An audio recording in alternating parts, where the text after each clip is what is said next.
broadcasting now. If anybody objects to being recorded, just get off broadcast now. Hey, Tom, can I answer you that? If you're going to be recorded and you're fucking dumb enough to fucking broadcast yourself, then get the fuck out of here, is what the gentleman said. Pretty much. Okay. Okay, so basically what I was asked is, or what was I asked here? I can't even hear a damn thing, to be honest, so... You were of the state what? You were saying that Ron Paul, when I was talking about Ron Paul. I'm about to say everybody on push Okay, to you're talk. talking about Ron Paul. So talk to me about Ron Paul, bro. Go ahead. Where'd he go?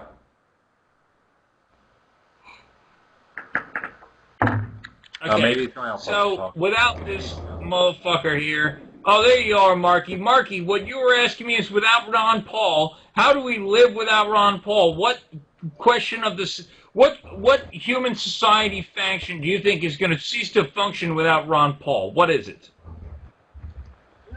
No, I was talking about referring to his idea of a proper role of government. Like, what is the proper role of government ought to be? Are you against or are you for that idea? I don't think there should be a government. I don't think that people have the right to steal from each other. I don't think that anybody has the right to take my money and wage a war against another country. I think that's completely inappropriate. And I don't understand why anybody would think that that was a good idea. Well, of course, I'm entirely agree with what you said. I don't think it's at all appropriate for somebody to steal my money to fund a war against another country.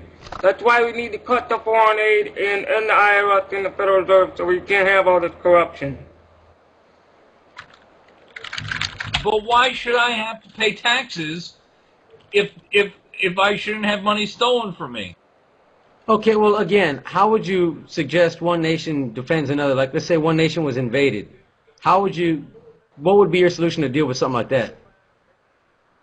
If there are no nations to invade, then there are no nations to invade. Why does one nation invade another? To take over the taxing structure in order to take over the control of the human tax livestock. There's absolutely no reason to invade an anarchy. You assume that that's in the entire world. Let's say if we had a totally anarchy society here, and some other nation did not. How would we deal with that? New Hampshire. Let's just pretend that Keene, New Hampshire. Not even all of New Hampshire, not even all of the United States. Let's just pretend that Keene, New Hampshire was an anarchist society, okay? What would be the point of invading Keene, New Hampshire? There is no governmental structure for you to take over. Why would the Chinese, or for that matter, the United States, take over that government? There's no government to take over. Every time you see a war happen, what does the invading government do? It takes over the government. If there's no government to take over, what are they going to take over? They're not going to have anything to do. Well, the reason why we've been invading my answer to the question... Hold on. Well, I mean, I wouldn't say that, a government's just going to go and wage war to take control of another government. What if they want resources or something else? They want land resources? I mean... That wouldn't be the only reason. Right, but how are they going to obtain land resources by just like going into a geographic area? Like in the course of war, how do governments always obtain resources? They obtain resources by taking over the governmental structure of that given geographic area. That's the entire course of human history, sir. So what happens is a government takes over another government, and then it takes over the resources. Without a government, they can't take over the resources. If the resources are privately owned, it's more or less impossible to do. And that's what the Japanese said about invading the United States during the Second World War. They said there'll be a gun behind every blade of grass. We can't invade the United States. They just said we're going to go bomb it, fuck with their government, and then we'll have all hell break loose. Well, yeah, it's been the governments against each other, like... The reason why we're possibly gonna go to war with Iran is because they're trading in gold.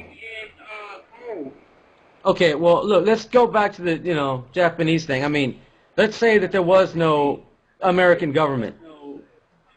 You think neighborhoods could fight, an invading force like that? No, eventually they I would have think a lost neighborhood fighting is more neighborhoods. easy But eventually, the military would get there, and they've already got depleted forces. They don't have to deal with our military. That's why they didn't do it. No, because at the end of the day, like if you have a citizenry that is armed, which is something that is radically and rapidly disintegrating in the United States, you have a less and less armed citizenry. That's something that we might lose. As of today, if you go to a state like New Hampshire, if you go to a state like Texas, the people are armed. You cannot subdue a people who are armed and don't accept your authority. It's completely impossible to do. So if you have an armed citizenry and a foreign authority comes in, the foreign authority is going to die. They're not going to live through the invasion. It's not going to happen. If you come into New York, sure, they can take over New York pretty easily because most New Yorkers are disarmed. Okay, well, let me stop you there. Let's say you're right there on that point. But what if those people didn't organize? You've got all these people, guns, they're not organized. As soon as they get together and they put their heads together, that's a force to be reckoned with. That's a form of government. Just like your family is a form of government. So there you go. One government would have to deal with another. You would still need government. Without that, you will be history. I mean, look at people here worried about, disarming people, and I hear stuff about the UN. I don't think that would happen, but some people do. But in that case, what would they worry about? You got armed people, Well, you've got at the end government of the day, forces. There should be no problem, right? If you are in a neighborhood, I apologize. Let me know when you're done. No, I'm done. Go ahead. Okay, so what I was going to say is that basically, like, here it is, that basically society is capable of defending itself or it is not. One of the two is true. And a society can be a neighborhood, a society can be a state, a society can be a county, a society can be an individual and his family, It basically comes down to who can defend themselves. I believe that it is possible for individuals to contract for their defense. I don't believe that compulsory government is necessary in order to accomplish this goal. I believe that if I live next to my neighbor and we feel the same way about certain general ideas, that we can contract with each other to hire a defense agency in order to defend ourselves. And we will extend that defense agency throughout whatever geographical is possible voluntarily. If we cannot do that, then we will fail as a society. And that's just kind of how things work, is that not everybody gets to live. We are going to work things out, or we are not going to work things out. If human beings within a general given geographic area can come to a conclusion, then they will, and if not, then they will not succeed as a society.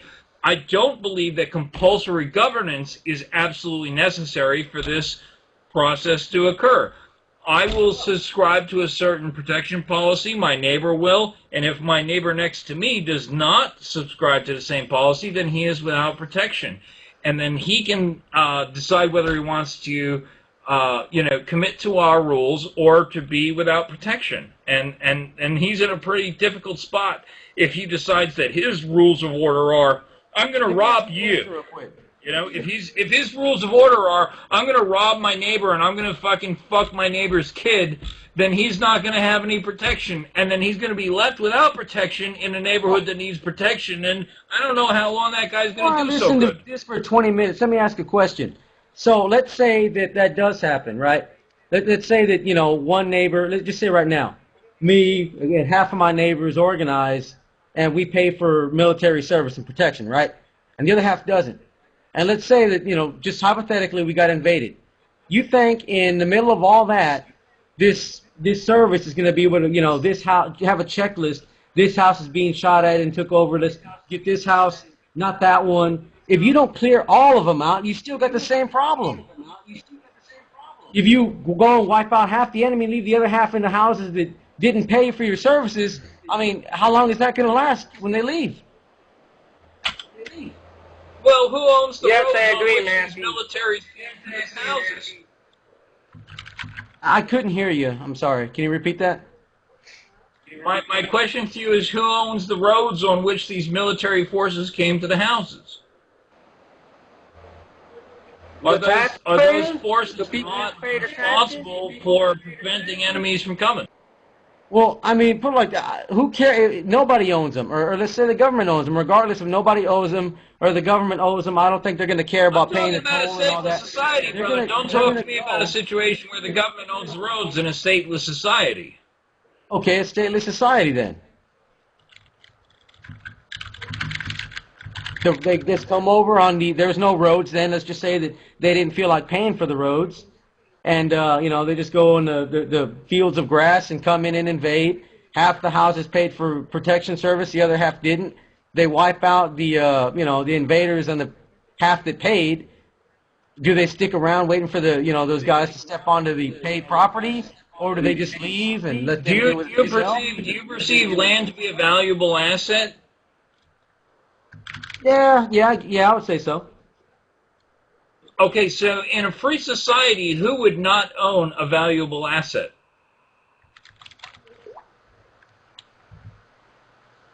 Hell, I don't know.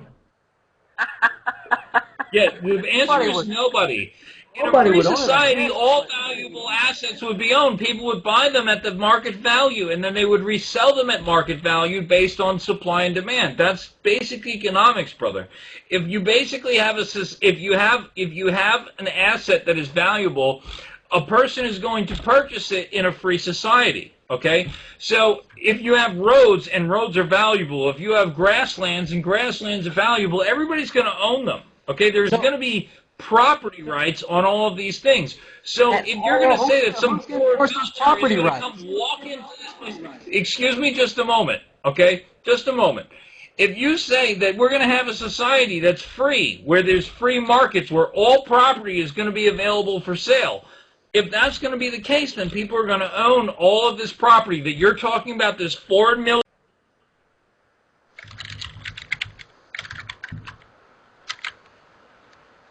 You got cut out. Oh shit, he's froze. Hey, Tom, since I forgot what I was Cantwell, going to ask. I was just going to say this. You and I, we know each other very well, and I know you have a lot of firearms, and you defend your house. Why can't you personally defend yourself against those threats? Well, no, I can, but my point is, let's say that I think that we need a military, like binding, there should be very few powers to the government, very limited. But I'm going to be killed if let's say I was at the coast, and back in the day the Japanese did, I would be wiped out, me and the neighbors would. You cannot organize and fight something like that. And Yeah, I but forgot what I was going to ask you. I hope he comes back. Why can't you Tom, defend yourself, Tom? Why are you not believing that government is force? Therefore, limited government is limited force. It's still force. It will always be force. yeah, and I I guess understand. to It's that, a monopoly on the. It's a forced monopoly I on. would say it's a necessary evil. well, Tom, I guess I'd go down the road that if you looked at it But from a why do we need a standpoint of monopoly for protection? if everybody had guns in their homes like you and I do, who the hell would want to invade us? Probably people with more guns.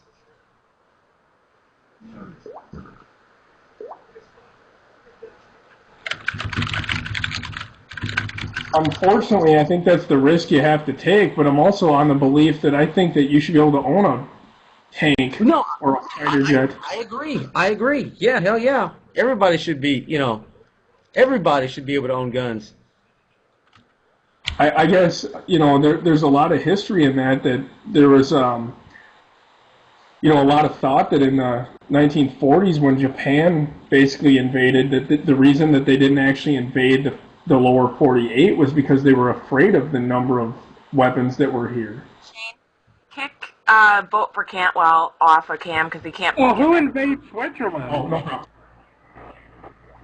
problem. Damn it. I forgot I was going to ask. Who invades Switzerland? They pretty much have it armed citizens themselves. Nobody invades them. And I guess I'd go down it even further. You guys have all talked with me. I'm doubting there's very few of you that would want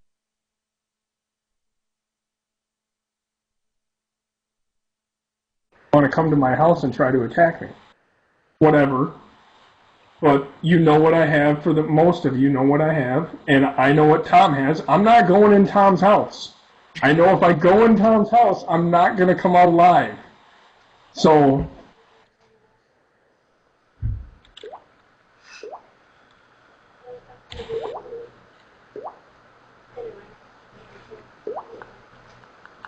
but I mean, like I said, really my point is let's say that just land was free. I mean, what would happen? Who would enforce legal contracts? You know, like let's say I have this land, I fixed it all up, and some other guy, you know, he just takes it. There's three or so come over. Who's going to deal with that? Who am I going to go to? You know, you need very few, you know, binding contracts, military, very few services. That's it. and see, I disagree with you. I think that as a property owner, you have a right to defend that property. You can have yourself. a free market and arbitration. But Well, no, I'm not saying. but I'm not saying I wouldn't defend it. I would, but let's just say I'm sleeping, you know, and I'm the only guy there. But in anarchy, anybody who takes over that land, it's automatically theirs. There's no property rights. There's no. It's That's my point. so. Let's say I go to Shane's house and I'll do Shane. It's your land is mine now. Yeah, exactly. That's absolutely fine, man. But along with that, you have to understand what I have here. You have to accept what I have here. I have a huge garbage pile in my backyard that is nothing but oil, so my land is very, very poor, and you have to accept that by coming here and stealing from it. No, I'm just totally messing with you.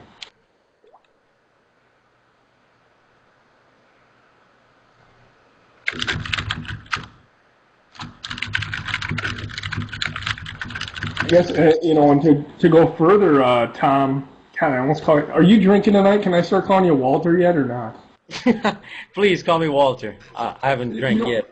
I think that's how we handle the entire border dispute. We have all of these private landowners along the border.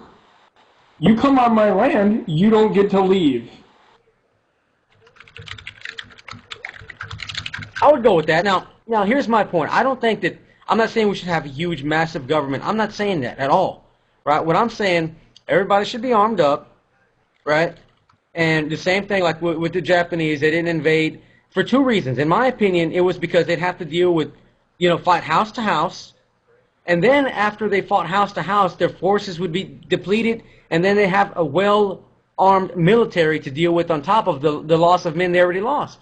So that was impossible. They tried scare tactics instead, you know what I'm saying? But as far as being able to organize, there's no way. Okay, then I'm going to leave you with this. Or I mean, I know this conversation is going to go until I'm like 14 hours past my bedtime, but I just want to say this.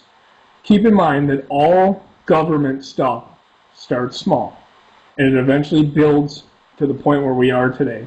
Yeah, So I know. 100%, I'm with you. And I think it's unfortunate, but I think like whenever, if you got, like I said, the small tribe, you get the chief, that's already a form of government. Your family, your wife, your daughter, you're on the way, which is what, October? And you, right? That's a small form of government. I assume you're the head of your household. That's your government. Okay, well, she's the boss, but, you know. So she's the head of the household, and, you know, that's your little government. Right, but here's the thing that you're missing. The head of my household is not me. It is my kid, because he is the most important asset, so I'm going to defend him. Which, when you have a government organization, they don't look at the people as the most important asset, they look at themselves. I agree. I mean, it'd be each and every priority. I mean, you know, you put your kid priority, they put themselves priority. As long as people are in charge, they're always going to put their own interest in you know, in charge. I know I would. Unfortunately, I'm no wrong boss. I see where you're pulling the correlation between, you know, government. I mean, obviously my house is a small form of government, but the look at this form of government is much different from a different form of government, even a military force or a small militia. You have ranking. The guy at the bottom is the shit ass. The guy at the top is in charge, and everybody listens to him. That's a little bit different when it comes to a household, because the children become the most important asset. I agree, at least in a good family, yes. Right, You know, well, let's yeah. say that you and your neighbors, so let's say that you and your neighbors, there's no government, right? And you and you know you and the other guys in your neighborhood, hey, look, we're gonna stand together. You know what I mean? If something ever happens, we're gonna. This is what we're gonna do. Here's our plan. You know what I'm saying? Well, I mean, you're gonna have a guy that hey, look, you're good at this. You're in charge of. I mean, that's gonna be a larger form of government, and that would expand. I think it's really unfortunate, but that's something that's gonna happen. Even if we achieve the goal of just complete anarchy, governments would rise to fill in gaps, and they would expand. It's unfortunate, but I think that's just part of human nature, like greed. You know, greed, or liking sweets that are bad for you. That's just part of our nature. Well, I think part of our nature is to be right. We all come in here every night thinking that we're all right. So by being right, that would also make you a leader, which is the goal of every human being. Everybody wants to be in charge. Everybody wants to feel like the smart individual in the room. And thankfully enough, you and I know each other so well that we can go back and forth for probably about 40 days and just have a good conversation about it rather than go down the road of you're an idiot, you're wrong, and then you say I'm an idiot, I'm wrong, and back and forth.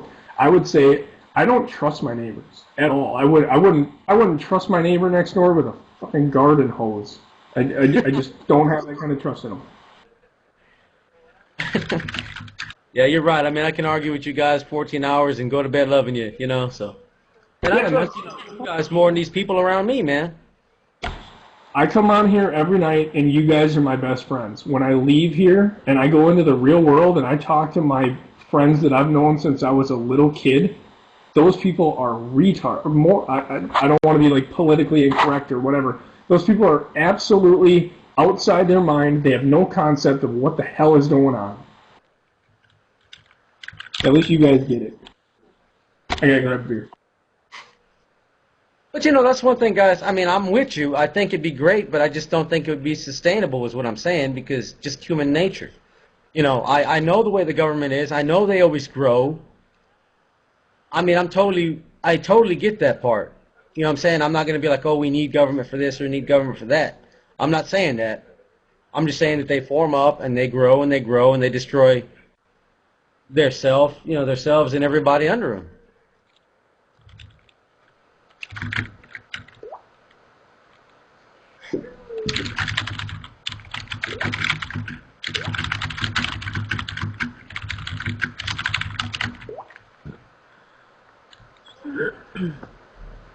Yeah, that what is Cartwell, I think it was speaking. He's absolutely right. Is when how least if you have an armed citizenry that pretty much if everyone's armed and owns land, they protect their land, that pretty much deters foreigners from invading the land, the country. It deterred past foreigners, even though we had a state. It's not that the existence of another state is what deterred them, but the threat that, oh my God, these people are well armed and they'll fight back, that deters them from invading. Well, there's a gun under every bushel almost. That's if they knew what was going on. You know what I'm saying? That's if they can organize in time. I mean, I've got some stuff, but I couldn't deal with 3-4 guys show up here. Me solo, I can't do anything about that. Then you better buy some more, Tom. Well, I only have 2 hands, so I mean, Tom, I was going to say this.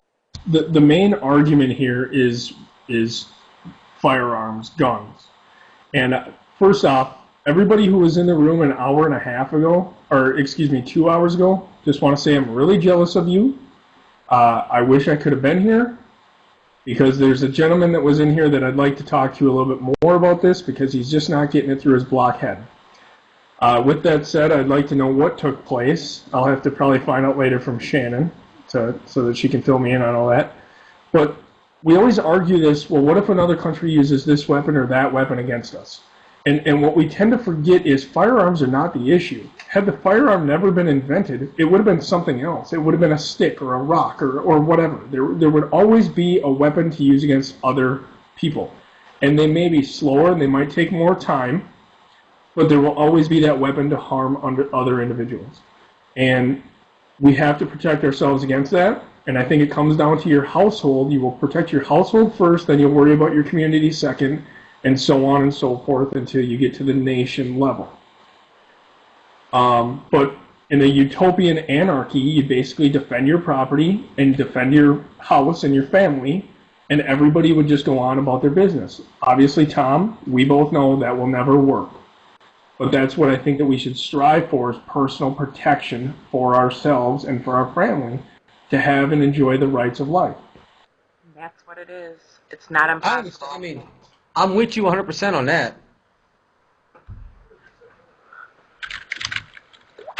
People already practice anarchy without even knowing that it's anarchy. They just hear the word anarchy and they're like, nope, that's in a utopia world. Sorry, never going to happen. Even though they're living it. That, and I also want to add to you, Tom, you don't know this about me, but probably about a month ago, I don't know, maybe a month and a half ago, I'd have to talk with Shannon about it. The word anarchy to me was like one of those words that you just don't use around me because it sounds so terrible that you would never want to go down that road. It sounds like you're in some cult or something. But when you actually look into the properties of it or the principles of it, we all want that. We all strive towards that. It's personal preservation for ourselves and our family. And it's a really hard thing to accept. But once you start looking into it, the more that I looked into it, the more I went down that road. I remember you were in here, Tom, when I jumped in, you were talking with Cantwell. I remember talking with Cantwell here 2-3 months ago, and pretty much everything out of his mouth, the only thing I wanted to do was punch his teeth through the back of his head. But the more I looked into it, I started to agree more and more where he was coming from. He's just a little bit more brass about things, but the ideas are there. The personal preservation ideas are still there. And I'm going to shut the hell up for a minute, but I did want to say, Hayek, go put on a suit, buddy. Yeah, I mean, I don't know what to say. I do like the idea of it, but I just think human nature, that's the problem there. And, they're going to have people going around. I mean, I think it's a great idea. I just don't think it'd work or be sustainable because a government would rise. And there we go. That would be the whole problem. The monster grows, again. But that would be great. When we first founded this nation, it was great, but it grew out of control. But it always start from somewhere, and that was just a bunch of guys, just a few guys, limited power, and that grew. Do you think that the police force grew because people needed protection, or because they were insecure about themselves in order to protect themselves? Oh, I think it was because they were insecure. Right there, you have an issue with that. You have people that don't understand that they have the right and the ability to protect themselves.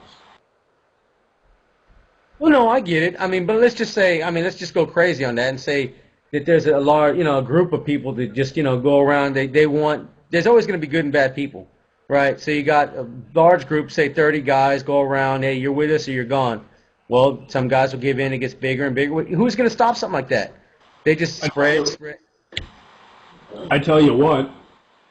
The way that it was, like, let's talk, 130, 40 years ago, there's some famous people that came out of, like, the late 1800s with the, Wild Wild West kind of thing, and you heard about these, and we've read about them in our history books, these small gang of thugs.